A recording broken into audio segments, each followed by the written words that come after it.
Hi friends, welcome to TamilTechAcademy. இன்னைக்கு நம்ம பார்க்க போகிற topic nested loops. So nested loops அப்படின்னு பார்த்தீங்கன்னா ஒரு லூப் உள்ளே திருப்பி லூப் பண்ணுறது. ஸோ நிறைய லூப்ஸை நம்ம தொடர்ந்து சேர்ந்து எழுதலாம் ஒரே லூப்குள்ளே, அதாவது பெரிய ஒரு லூப்குள்ளே சின்ன சின்ன லூப்ஸ் எழுதலாம். அதை இப்போ நம்ம பார்க்க போகிறோம்.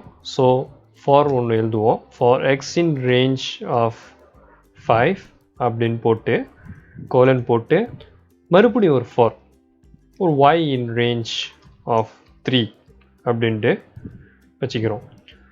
அதுக்கப்புறமா நம்ம ஒரு ஃபார்மேட்டட் ஸ்ட்ரிங் பிரிண்ட் பண்ணுவோம். அதில் இந்த கோஆர்டினேட்ஸ், அதாவது நம்ம எக்ஸ் ஒய் அப்படிங்கிற கோஆர்டினேட்ஸை நம்ம இந்த இடத்துல பார்க்கலாம். ஸோ இப்போ இந்த இடத்துல எக்ஸ் போட்டுட்டு இந்த இடத்துல ஒய் போடுறோம். இதை இப்போ ரன் பண்ணி பார்ப்போம்.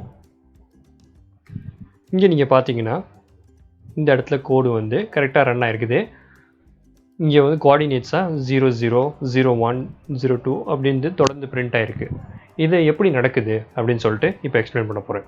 ஸோ இப்போ வெளியில் உள்ள லூப் இதுதான் அவுட்டர் லூப். இந்த மேலே உள்ளது, இந்த கீழே உள்ளது இன்னர் லூப். ஸோ இது பேரண்ட் சைல்டாக கூட சொல்லலாம்.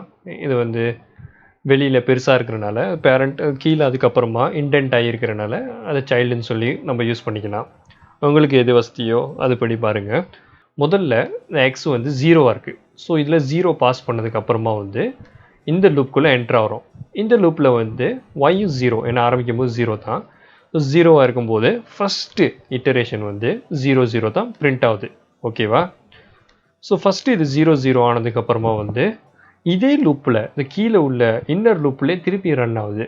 ஸோ அதுக்கப்புறமா 1 அப்படிங்கிற பாஸ் ஆகி இந்த எக்ஸில் ஸ்டில் 0வாக தான் இருக்குது. ஸோ 0 1 திருப்பியும் மூன்றாவது தடவையாக 0 2 அப்படிங்கிறது பிரிண்ட் ஆகுது. ஓகேவா? இந்த 3 தடவையும் அட்டெம்ப்ட் பண்ணி முடிஞ்சதுக்கப்புறமா இந்த லூப் முடிஞ்சிருது. அதனால இங்கேருந்து மேலே உள்ள அவுட்ரு லூப்புக்கு கண்டினியூ ஆகுது. ஸோ அவுட்ரு லூப்லேருந்து திருப்பியும் நம்ம பார்க்குறோம் 1ஆக மாறுது எக்ஸ். அதுக்கப்புறம் ஒய் திருப்பியும் 0லேருந்து ஆரம்பிக்குது. ஏன்னா இந்த லூப்லேருந்து இப்போ தான் திருப்பியும் ஃபஸ்ட்லேருந்து ஆரம்பிக்கிறோம். ஸோ அதனால தான் 1 0 1 1 அப்படின்னு தொடர்ந்து இந்த ரேஞ்ச் முடிகிற வரைக்கும் ரன் ஆகிட்டே இருக்கும். இது தான் நெஸ்டட் லூப்ஸ். இது ரொம்ப யூஸ்ஃபுல்லாக இருக்கும். இந்த வீடியோ பிடிச்சிருந்தால் லைக், ஷேர், சப்ஸ்கிரைப் பண்ணுங்கள். மீண்டும் உங்களை அடுத்த வீடியோவில் சந்திக்கிறேன். நன்றி, வணக்கம்.